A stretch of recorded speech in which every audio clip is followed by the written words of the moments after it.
এই লোকটি ৩৩ ভোল্টের একটা মোটা তার ৫০০ মিলিমিটারের মোটা তারকে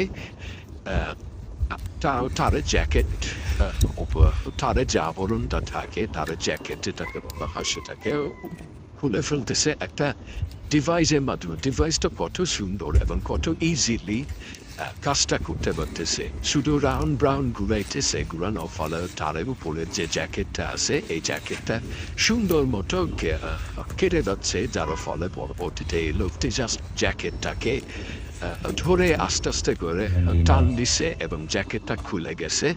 পরবর্তীতে কপারের যে টাকটা থাকে, কপারের টাকটা সুন্দরভাবে বের হয়ে আসছে। কত ইজিলি কাজটা করতে পারছে, প্রযুক্তি কতটা উন্নত হয়ে গেছে, যার ফলে আজকে মানুষের কাজ কত সহজ হয়ে গেছে। দেখুন কত সুন্দরভাবে এত মোটা তারের যেটা হচ্ছে ৫০০ মিলিমিটার ৩৩ কিলো ভোল্টের তাপ, যেটা জ্যাকেটটা সুন্দরভাবে রিমুভ করতে পারতেছে। কত সুন্দর স্যাটিসফাইং একটা কাজ। অসম্ভব সুন্দরভাবে সে জ্যাকেটটা রিমুভ করলো। এখন এটা সে তার নিজের যে কাজের জন্য সেখানে লাগাতে উপরে যে কপারের একটা পোলার দিয়ে থাকে সেটাকে উঠে ফেললো। ইনসুলেটর যেটা দিয়ে থাকে সেটাকেও খুলে ফেললো। খুলে ফেলা পরে কপারের টাকটা সুন্দরভাবে বের হয়ে আসলো। ধন্যবাদ।